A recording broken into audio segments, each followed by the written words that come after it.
Hey, Andrew. Hey, Alex. It's Monday. That must mean it's Brains on the Outside. It's Brains on the Outside Day. Amazing. We are your local library's premium business podcast. We are an improv comedy business ideas podcast. That was real honed. I really enjoyed that a lot. Thank you. I have notes I've been preparing. It was really good. We take your business problems, the business problems out in the world, we take crazy stuff, and we mix it all up in our brains, and we throw it out there into the world as new products, business, and services. So these are crazy business ideas like, what if there was a train ticket you could get ultra first class that let you drive the train? Or what if there was a social media for dogs? Yeah, I love the social media for dogs. That's what this podcast is all about. But this week, we're doing something slightly different. Slight change to the regular schedule. Bit. Yeah. So recently, as I was looking at all of the internet, as you do. All of it in one. All of it, yeah. Just the whole thing just went straight into my head through my eye holes. I stumbled across a blog post from 2014. that is like proper internet archaeology. 8 years old. From a guy called Mike from AtomicShrimp.com. And Mike from AtomicShrimp.com has made what he describes as innovation dice. It's 6 dice. Yep. Each dice concentrates on one specific aspect of a thing. So, for example, the material it's made of, the scale, or the target audience. Right. Okay. Yeah. And you throw all 6 dice, and it comes up with a bunch of random stuff. I think there's like 46,000 different options. Like giant metal. Yeah. Yeah. Okay. Wind-powered artwork, something like that. And from that you can then come up with a bunch of different ideas, or you can use that to drive innovation.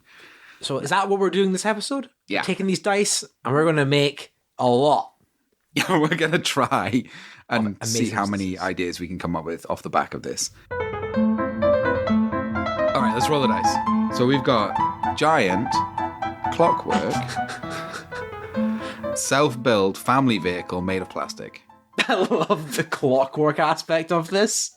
This is great. Like, if it's a clockwork vehicle, I guess you're getting in a lot of your exercise that day of having to like wind it up before you go on a long, long car journey. What about a bicycle for an entire family? Yeah. So that is giant, actually. Yeah, it's like, big. Very, very long. It's for the family. Yeah, it's huge. All right, it's for your entire family. It's for your extended family. Right. Yeah, grandparents, aunts and uncles. The cousins. The whole thing. The whole lot are all on there. Yeah. Yeah. Pedaling to get to wherever it is that you want to go. Pedaling and clockwork, is that? Yeah, I mean, I guess you'd be pedaling and it'd be powering the clockwork thing.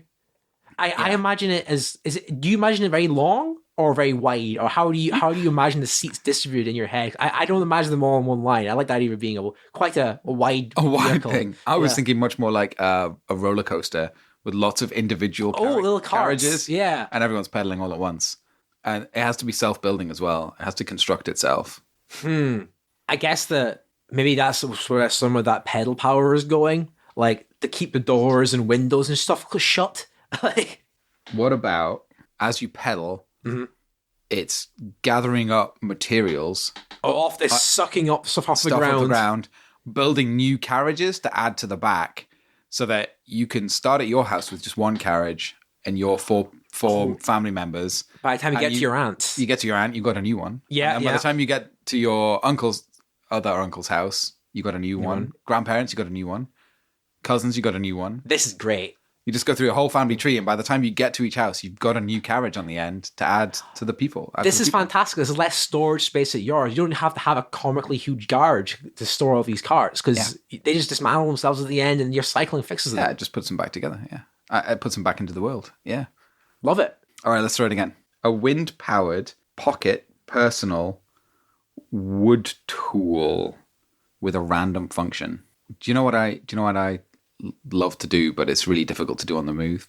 What? Lathe stuff. A pocket lathe. A pocket lathe.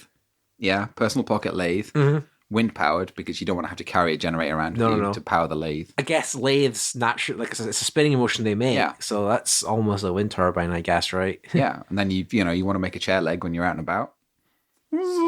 Yeah, you're in a restaurant, your chair's squeaky. Usually you have to put your hand on, like, oh, please, sir, can you help me? Yeah. Now, no more. Yeah. Just pull out your pocket lathe. Yeah, you're at your restaurant table. It's not lathing. Yeah. Yeah. I mean, if you get it out inside, someone's got to stand next to it and blow to make it go. But yeah. But that's also good as well, because if you were at a restaurant, you have foods in front of you, you're lathing anyway, like we normally do. Someone has to blow anyway to make sure the sawdust doesn't go in your soup. So someone's blowing to begin with. Yeah, it's so true. May as well power the lathe. This makes me wonder. We have big wind turbines powered by the wind. Yeah. But how much exercise is actually just blowing? Because, what if we just had a power generation system in the world that was just powered by people blowing and getting lung exercise? Every day when you walk to work, there is like the place you have to blow into. Yeah. As you will. The national grid. That's what we call it, the blow depot. Obviously, the ultimate version of this is we just attach a propeller to the top of a whale. Oh, yeah. Yeah. It comes up. Yeah. Oh, yeah. Yeah. Or we could train whales to come and do their out the blowhole at a specific point in the ocean where there's a turbine above it. Well, the world is like a natural ecosystem and we're all interconnected, so the whales should really be doing their part. You know? Yeah, I feel so. They benefit from humanity. I've gone so off piste.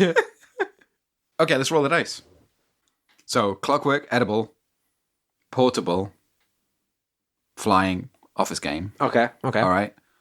What about a wind-up drone that you can use to go and steal someone else's lunch? That's And the entire drone is also edible. That's some outside brain thinking. So you can also destroy all the evidence of having stolen it. There's no way I could have stolen your lunch, Andrew.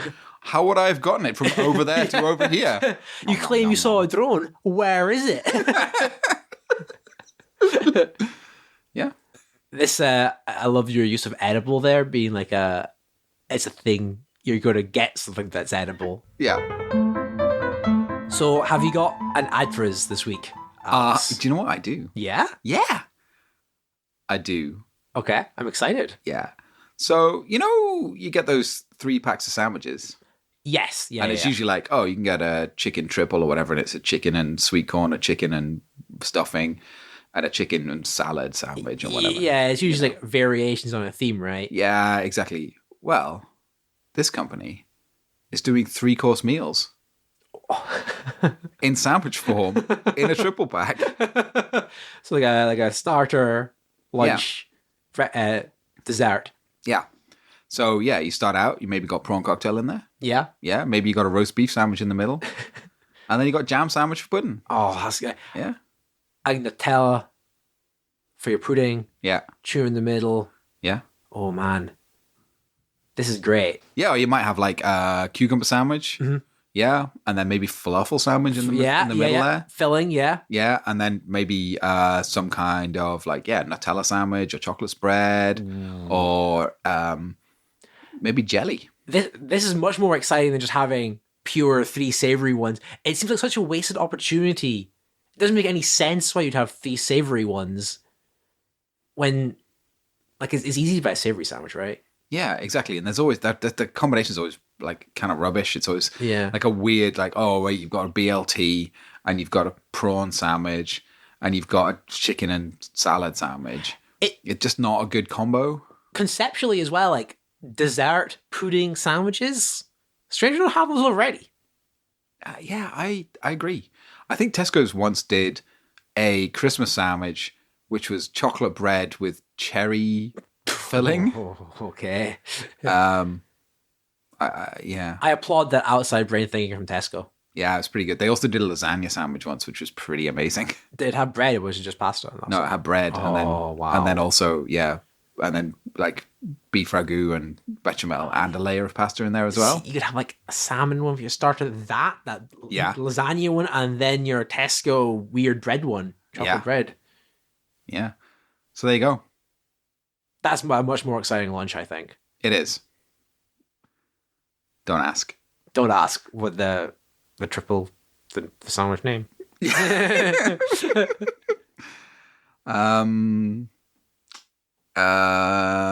cogs whirring. Okay, give me a minute. I'll do the formality bit. So, you can write into our show if you have business. We've been very dice heavy this week, but if you have business problems you want to solve, call us up. We get loads of emails in now, and there's lots of ways to contact us. So you can email us at brainsontheoutside@gmail.com. You can send us a tweet at brainsoutside, or you can message us on Instagram at brainsontheoutside. We will basically, if you have business ideas, suggestions, comments on the show, we'll take them all. We'd love to hear from you. Alex, you're still churning. Triple sandwich idea. Do you have a better name than triple sandwich? No. Audience, if you have a name then for the triple sandwich dessert starter main, let us know as well. Oh, you might have something, Alex. You look like you're in a great deal of pain trying to come up with something here. All I got is 3-course meal deal. That's actually pretty funny. So you have a clockwork-powered, self-building wearable computer that's made out of paper for your office. Wearable paper is already really great. It's good for the environment, right? It's reusable. It's you can recycle it. Yeah. Computers are obviously pretty important now in the office space. Yeah.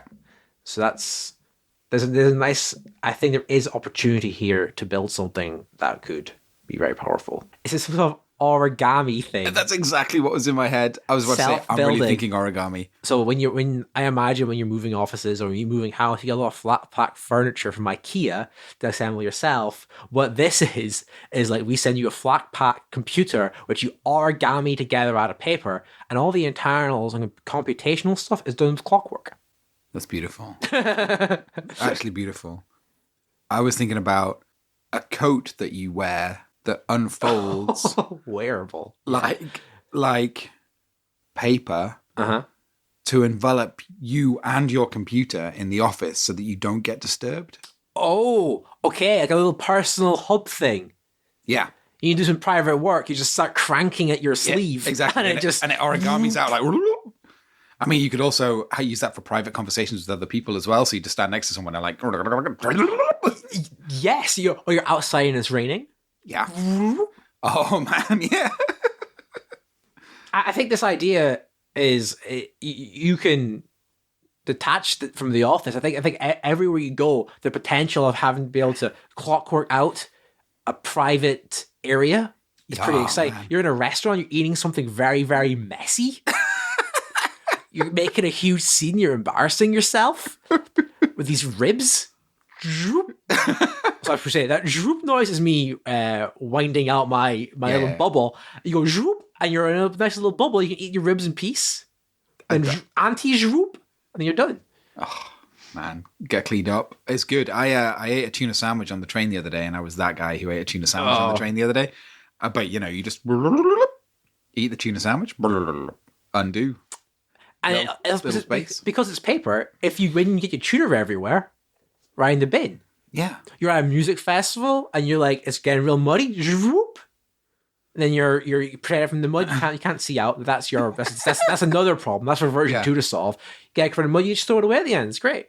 Actually, this plays directly into something that someone wrote in about recently, which is about train toilets in the UK, and there is a specific type of train toilet in the UK that is extremely complicated. Yes. Thank you, Julie, for writing in about this. Yeah, but you could, there's always a risk that the door's going to open on you. Yeah. The door starts opening. It's kind of like a hedgehog or like a defense mechanism a turtle has when things get scary for you. Retract back into your shell. The toilet door starts opening. Yeah, I think that's really good. That's beautiful. It's actually, and it could actually be beautiful as well.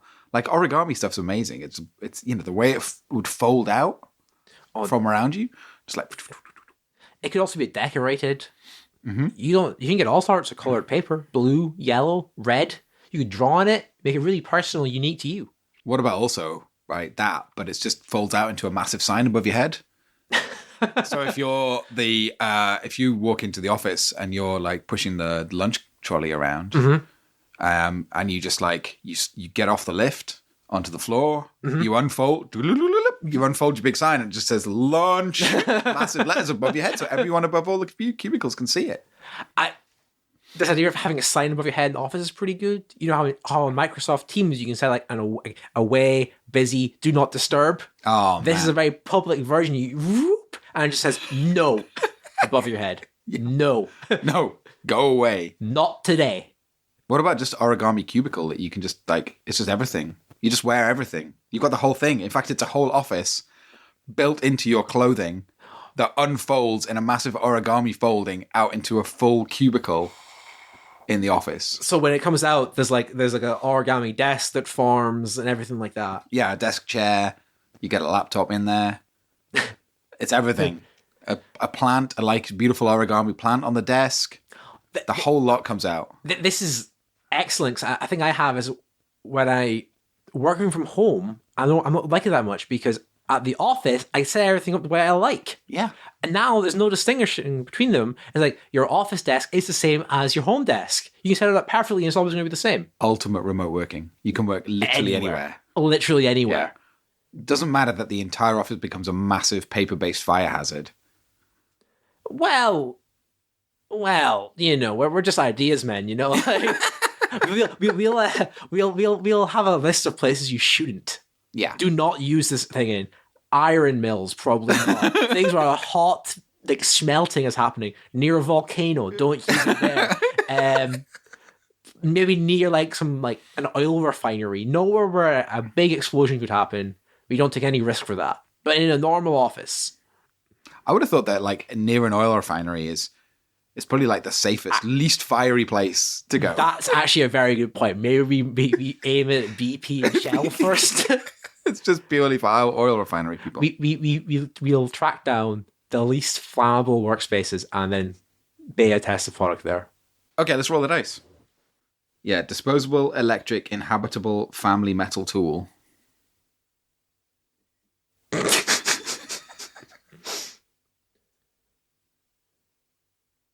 It's this combination of inhabitable, but yet disposable. Yeah. So I like the idea of disposable as you use it as this thing, and then when it's done, it becomes something else. Okay, so the second stage of its life, it changes It's change. Yeah, you're like, oh, we're done with it now, so we turn it into something else. Yeah.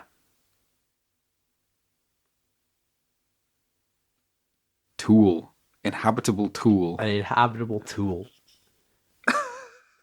I mean, what instantly springs to mind for me is those massive, massive drilling pieces of equipment, like the Badger. Bagger 288. Yeah. Badger 288. Something that's like something that big. The other option is that actually it's a normal sized tool, like a drill, but your family is very, very small. Like you're like the borrowers or something. I like the drill thing, the big drill thing. Maybe it's for prospecting families who just want to get rich and are looking to drill down to see if there's gold. Oh, okay, yeah, or oil underneath their house. So a lot of back in the good old days, whenever that was, people you use pan for gold. That ain't going to cut it anymore. All the gold in the streams in America is gone. You need to go real deep into the ground to get it. Yeah. So we aimed at that. I like that. You live in there because you're going real deep. Yeah. I guess in a sense that's disposable. Once you find your gold and you're 2,000 feet under the ground, you just leave it there. You just leave it there, right? Just can't come back up. This is I mean, obviously prospecting for gold. This thing pays for itself because you will find gold. It's also good if you're on the search for like mole people. Or maybe you really like digging tunnels. Is there something around Elon Musk's Hyperloop tunnel situation? Really, the ultimate Hyperloop, the ultimate subway system is one you dig for yourself, that you have your own personal... Every time, yeah. Every time you're like, oh, I want to go to Tesco. So you just fire up your inhabitable metal disposable tool, get your family in there, yeah, and you actually dig an enormous hole yourself. This is the ultimate way to go on holiday. Oh yeah, I want to go to... Yeah, we're at home. Hey, honey, should we go to San Francisco today? Mm-hmm. Oh, but it's so far away. But that's okay. We can tunnel our way there. We literally take the straightest route straight through the planet. Straight dig through the core. You pop out the other side, and you've got a little place to live. In fact, this has to be disposable because the structural damage we're going to do underneath cities, we need to start replacing that dirt with these machines. The deal is you can dig this tunnel, but you have to go into the middle of it, and that's where you leave your thing. Right, and then you get a plane back. Yeah. Yeah, so, yeah, travel out's real quick. Yeah. Impromptu. It's for the impulsive, right? Yeah. And people who want to take everything with them. Yeah. Yes. You really... It is actually your home away from home because you have packed your entire house into this enormous drill and drilled your way to California. Yeah. And then you just leave it all there. Fly back to your house. Or you think it'd be a different drill back. I don't know. I don't want to leave these people stranded there, you know? I like the idea that it's like, you are ultra rich. You like the things that you like. Oh, yeah, okay. Yeah. So you have your drill kitted out in exactly the way that you want. You leave your house as it is. Yeah. You drill all the way through to where you're going on holiday. You get out the other side. You live in the fancy drill that you've built with the Pog and Pole kitchen and the spa and the whatever else in there. Yeah. And then when you're done with it, you just like, just leave it there. Just fly home. It's done. Pay it forward. Someone else can live in it. How do you imagine the drill looking like? I imagine it having a comically enormous cone at the front. Yeah. Like a huge... I was thinking like maybe like a big chomping mouth, like It is shaped like the worm from Dune. Oh yeah. It moves like it and it sounds like it. You have a metal Shai-Hulud that you are riding. All the bristles on the front. Yeah. You filter feed the dirt in. Yeah. And that's how you get your gold out. Oh yeah, you're still prospecting. Yes. You're still prospecting. Alex.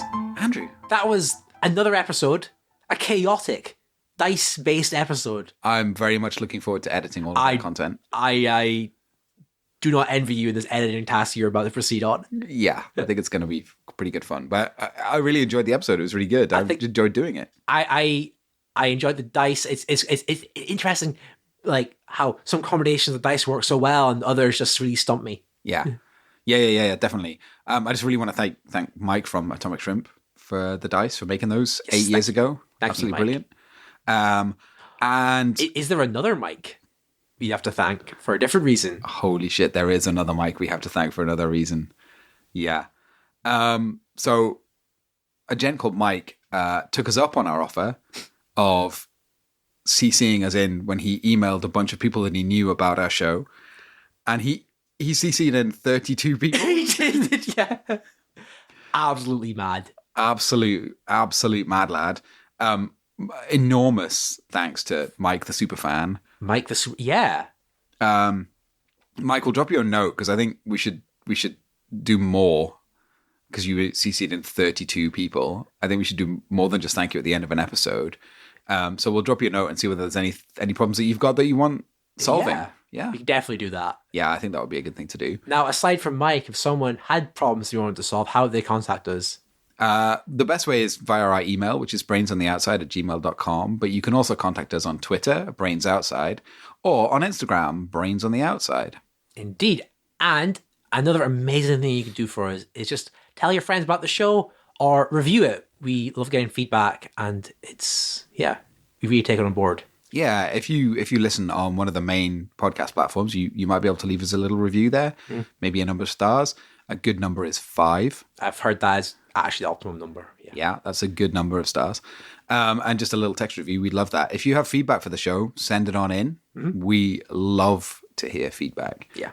And just as Mike, if you CC Brains on the Outside into an email that you send to a bunch of people referencing the show, we will definitely take some time to solve a problem for you, definitely. or mention you on the show, give you a shout out, whatever it is. I think that's it, Andrew. Yeah, thank you so much for listening. I guess we'll see you next Monday. Yeah, keep your brain on the outside, man. Keep your brain on the outside. Okay.